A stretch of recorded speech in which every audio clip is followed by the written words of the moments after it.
last vlog, and I also just spilled tea on myself, so not my best moment. Oh, that was very warm. But I thought I would take advantage of a quiet house, and I will tell you why it is quiet, and I will tell you my shoe debacles that I've had recently. Shoe debacle number one happened about a week and a half ago. I pulled down these green boots that my mom had given me several years ago, and I hadn't worn them in a couple years. I mean, I don't even know if it had been a couple years. It might have been a couple years. So they were these green boots, and they were supposed to be like waterproof and very sturdy, and they also had a very slim profile. So I was like, oh, I could probably, if I can find a picture, I will, or something similar, I'll show you, have it pop up. But I was like, oh, so I can probably wear these at school, and they're supposed to be good for the feet. As some of you may know or may not know, I have been loving walking.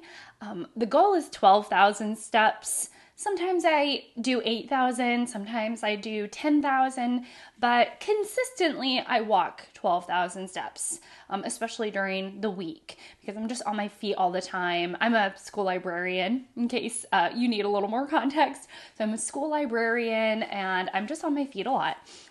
So I pulled down these boots, and they had rubber soles.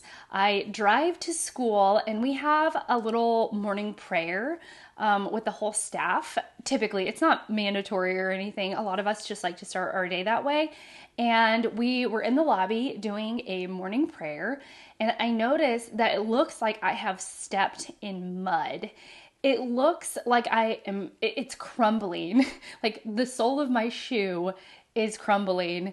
And I look down, we're about to start morning prayer with all the staff there. I look down, and the sole of my shoe is literally crumbling apart. And it made a huge mess. My principal had to grab a broom, and it looked like, again, like I had stepped in mud. The mud had dried, and it was now leaving a trail wherever I went. Oh my gosh, it was so deeply embarrassing to have made that huge of a mess. And I look down, and the soles of my shoes are completely falling apart. Now, I have a little amount of time between that morning prayer and my first class, and I was really close to Target. And so I am like walking through the building with my shoes off because I don't want to continue to make this mess in the building, and I'm deeply embarrassed by the mess that I am making. I get out the door, put on my shoes, go to Target. I unfortunately am trailing like mud-like substance all through Target, grab a pair of shoes that I think will do, and go to the checkout and switch out my shoes. Well, while I was at the checkout at Target, this man was like, oh, you know what? I wonder if your shoes are doing what so many car tires did post-COVID. So it was like people hadn't driven their cars in like years and years, or not years and years, like maybe a year. And so because the tires hadn't moved, they dry rotted. So when people started up their car and tried to move, the dry rot ended up sort of having that crumbly rubber texture. And they had to get new tires. And I guess it was a common problem right after COVID. Now, that didn't happen to our cars, but the man at the checkout kind of explained that phenomenon happening. And I was like, I bet you that's exactly what is happening with my boots. So I tie up my boots in a bag. I have to like dispose of the boots, and I got these shoes, so I'll grab them. I got these little velvety leopard shoes. There's part of me that's like, just get the cheapest shoes that you can get. But there's another part of me that's like, if I'm going to spend some money on some shoes, I'm going to get shoes that I will wear.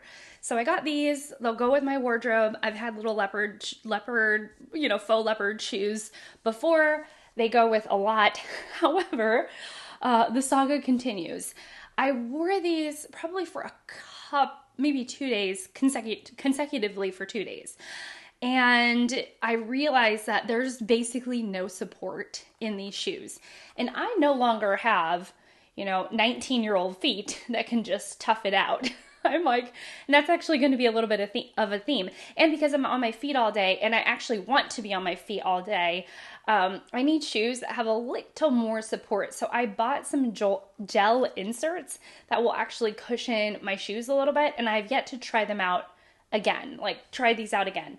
So that was like shoe debacle number 1. There we go.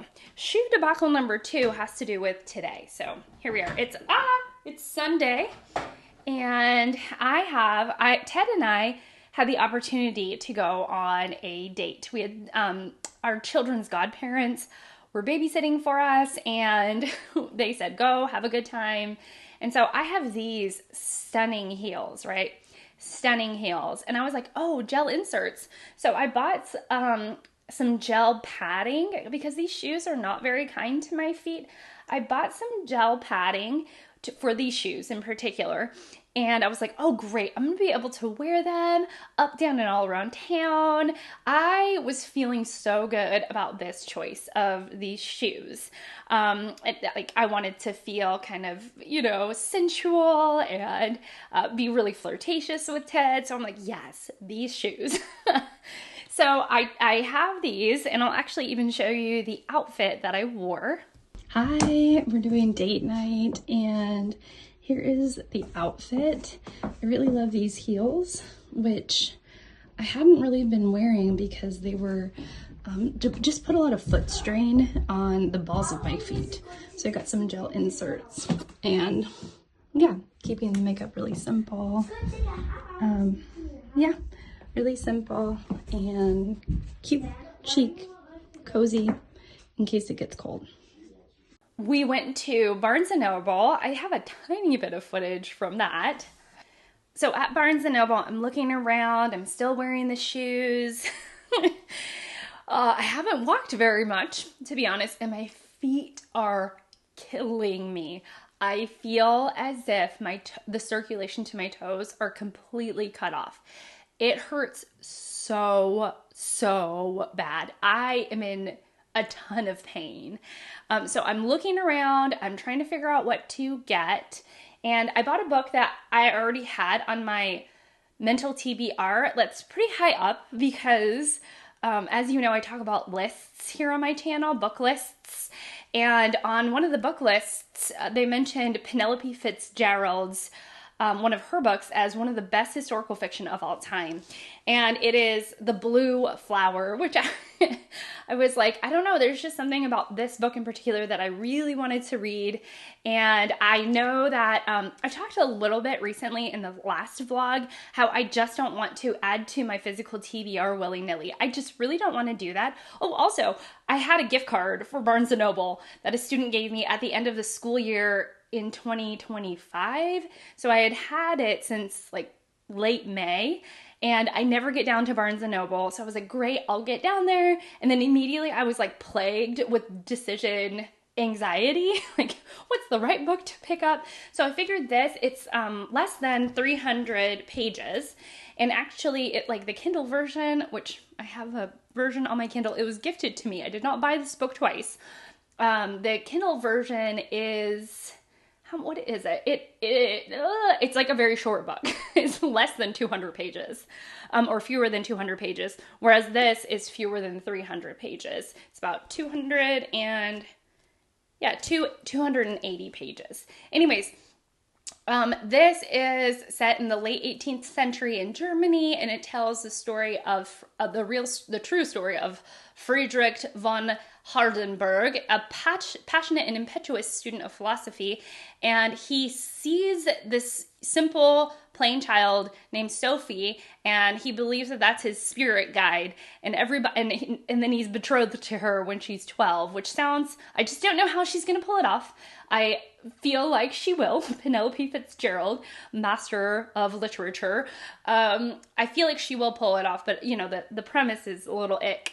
And it's about, everybody's like, Fritz, the main character, is this incredibly brilliant person, and yet he feels that his spirit guide is this very simple person. So I wonder what I wonder how that's gonna go. She has won the Booker and the National Book Critic Award. She won the National Book Critic Award for this book. She won the Booker for another book and has been shortlisted for the Booker for 3 other books. So she has just a huge, like, tons of accolades to her name. Also, while we were at Barnes & Noble, Ted picked up this dark and white chocolate peppermint cookie. So but the funny thing is that it emphasized the cookie, and it seems like as the chocolate was ever so slightly still melty, they sprinkled a smidge, like a teaspoon of cookie crumbles on the top. So we were kind of disappointed in this, but that's okay. So I'm walking around, and I feel like I would rather cut my feet off than continue to wear those shoes. That was kind of the sentiment. And so Anthropologie was right next door, and I was like, I know Anthropologie is extremely expensive, but very, aligned with my own style type of brand. And so I was like, maybe I can go in and get some shoes. And so I actually ended up buying these Birkenstocks. They're green. They actually kind of match my green phone cover. This is more of a pukey green, and my phone is more of a pukey green, and these shoes are more of they're more of like a forest green that has a bit of a sheen to them.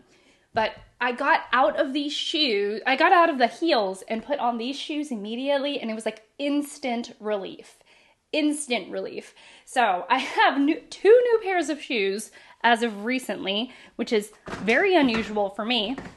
But also I really need to get rid of my former Birkenstocks, which are similar to the green ones, except for they are leather. They're more of the traditional Arizona style. These green Birkenstocks are extremely lightweight. They're like made out of foam, and they're inexpensive for Birkenstocks. They're about $50 and that's not expensive for Birkenstocks. But yeah, made of like a really lightweight material. One of those shoes you could probably wear in as you're walking through puddles, and it won't do any damage to it. But my previous Birkenstocks are warped. I've worn them to death. I've had them for several years. So it's just time for them to go. So as life has continued, I realized that foot health is incredibly important, but also shoes need to be replaced more often than I think I'm replacing them. So there's that. I really need to get rid of those heels because they were just excruciating. So we had dinner. It was just okay, actually. You really want to have a good dinner, but it was not great. We went to Chinese food, P.F. Chang's, and it was just it was really underwhelming, I guess. And then as our final act, our area finally got a Trader Joe's. When I lived in California, Trader Joe's was just down the road, and we frequented it often. I actually worked really close to Trader Joe's, and we were there all the time. I am a Trader Joe's stan, and so now I've lived out in the deep South for about 15 years, and we have not had a Trader Joe's. So we finally get a Trader Joe's, and this was our first opportunity to go because it is still a bit of a drive away. So let me show you some of the things we got at Trader Joe's. Since quitting coffee, I'm drinking a ton of tea, and so here is chai tea, and I'm drinking it right now. It's good. I love a really spicy tea, and this doesn't have that sort of yummy bite to it, but it's still good. While we were at the dried fruit section, somebody was like, these are the best dried apricots ever. And this is Extra Choice California apricots, dried and pitted. They're actually kind of sour.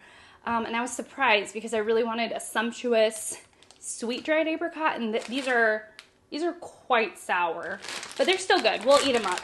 And then we got dried mango, which I'm like a dried mango fiend. If we have it in the house, I will eat it all in a day or two. So I have to pace myself on this. There were about 50 different kinds of snacks and cookies that I wanted to have, but instead we settled on peanut butter filled pretzels and dark chocolate covered almonds. I've already dug into the dark chocolate covered almonds, which are just so tasty. There's like a real thick coating of chocolate, which is so good, and then the crunch of the almond, so good. All right, this is almost everything. So we got some of their yogurt. Ted is a huge yogurt fan, and so we picked up a couple of flavors of the Trader Joe's yogurt. We also got some kefir because Ted wanted to try kefir, which is like a yogurt drink. It's got really quite a bit of, live cultures, probiotics. It's a drinkable yogurt milk kind of thing. I wanted to try Trader Joe's sriracha, the spicy, like the Asian hot sauce or Korean hot sauce. And so we got the Trader Joe's version. And we got habanero sauce, this is Ted's deal. He loves a good spicy moment. So yeah, and that was pretty much it. I think we might have gotten a cheese and maybe a different kind of yogurt, but this was the vast majority of it. And yeah, the date night was great. It was so much fun. I'm feeling like very refreshed in my soul, having spent one-on-one time with Ted and just like hanging out with him. So yeah. Now at this point, I need to cook for our Sunday church feast. One of you commented that it seems like a lot of work to have a potluck every Sunday.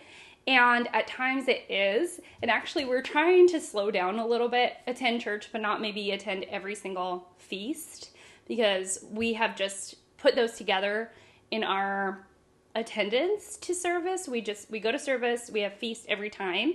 And sometimes it's just a really long time to be out of the house on a day off. And so we're trying to cut down a little bit, but we're both helping clean up today. So we're like, since we're helping with cleanup, we're gonna go to feast. So we'll do that. So yeah.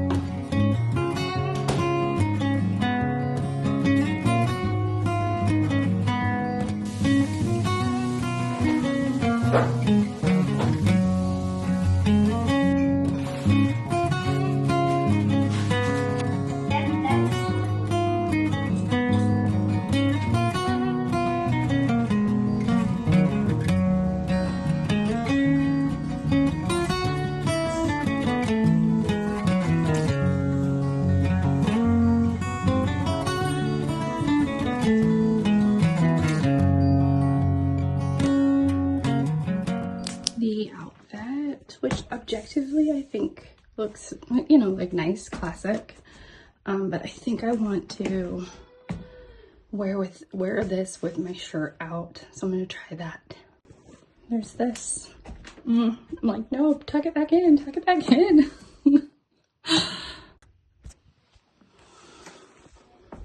All right, there we go. I think that's gonna do. I will put on my sweater and some earrings, and then we gotta go. All right, final look, gotta go. Hi guys, oh my gosh, Harry's being so cute. I wanted to give you a little reading update. So I didn't update you in my last vlog, so it's been about 2 weeks since I've talked about what I'm actually reading. So I finished The Man of My Dreams by Curtis Sittenfeld, which is, I believe, her sophomore novel. I have read, at this point, 6 Sittenfeld novels this year. I got really into her work, and I just, went for it and have been really enjoying it. Oh my gosh, Harry's being very aggressive right now. So I wanted to know her work better. In this novel, she is following mostly a 20-something-year-old navigating her life. Her childhood, it was definitely not, it's not brutal, but it wasn't idyllic. Her mother was somebody who was a bit soft and let their father, in some ways, rule the household and let his emotions rule the household. So sort of the inciting event of her, Harry, stop being aggressive. The inciting event of this 20-something's life is that her parents get a divorce, and that really just changes, not the trajectory necessarily, but it shapes her. And Curtis Sittenfeld does this thing where the insecurities of her main character really bring out the worst in her. There is this comparison paired with jealousy, and so she's always sort of aware of what her peers are doing and where they're at in their lives, whether, and in this book it was particularly romantically. And she's always like low-key judging. I have my phone, it's buzzing. And it's like always low-key in her mind, you know, like where are they at? Who are they dating? How do they get that boyfriend? If they're with somebody, is it a good match? Is it the best person that they could be with? And she's sort of in this mindset, while also kind of being hard on herself, sort of throughout. And, you know, there are moments that are quite funny, quite, you know, smart, that, you know, are really thoughtful. But ultimately, you're kind of spending a lot of time with someone that you don't really love. Then I also, oh my gosh, Harry. And I also read Red Dragon, there you can see him, by Thomas Harris. I did a whole single book review on that, but since it's us, I'll give you this. It is about a retired FBI agent who is working on capturing a brand new serial killer who's on the scene. And the time's a ticking. They don't want him to strike again. They want to catch him before he strikes again. So there's this sort of pressure cooker feeling. And Thomas Harris was so thoughtful about the psychological component and really made his characters layered, which helped you understand both their inner lives and with the way that their inner lives affected their actions. It was so interesting. It was so well done. It was really exciting. And then I had a palate cleanser, and it was Alan Bennett's An Uncommon Reader, which I had never read before. And that is about the most recent Queen Elizabeth, who essentially becomes a reader like many of us. Falls in love with it, is so excited about it, it grips her in the way that you love to see. And suddenly reading is everything she ever wanted. It's the only thing she wants to ask people. She's just so interested in it. And the evolution of her journey as a reader in that way, being gripped by it. So that was really good. And extremely thoughtful. Lots of underlining, lots of annotating on my part. Just very, very cool read, essentially. And then, what else am I reading? Oh my goodness. Oh, I started Quicksilver. I don't even know the author's name. It was something that Fraser asked if I wanted to read it, and I was like, sure. So we started it. Who am I? Quicksilver. Come on, y'all. I don't know who I am. And then we started it on the day that the second book was released. If you don't know, Quicksilver is like a TikTok darling book. I don't know TikTok. I don't have TikTok. I don't look at TikTok. I'm not on TikTok. TikTok.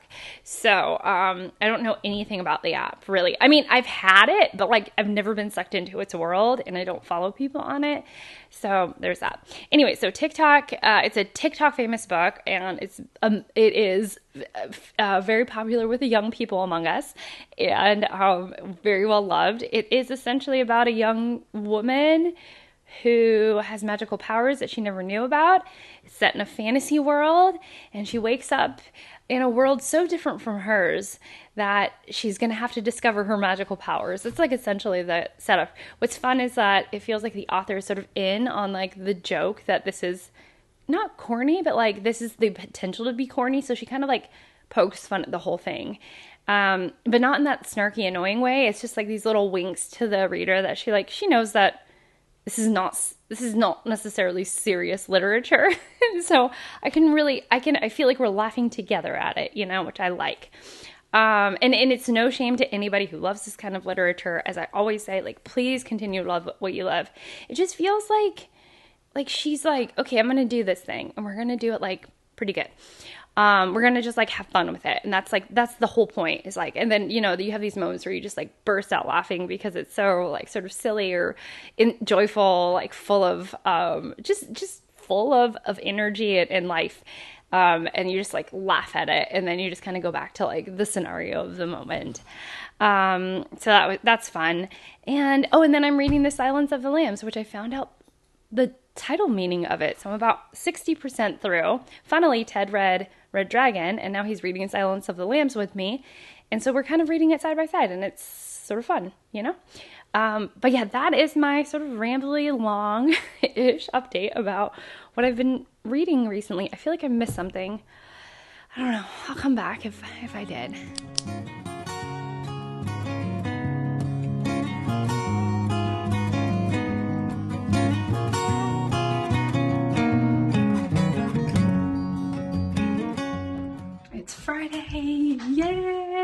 This is the outfit. Super casual, really easy to wear. And yeah, all right.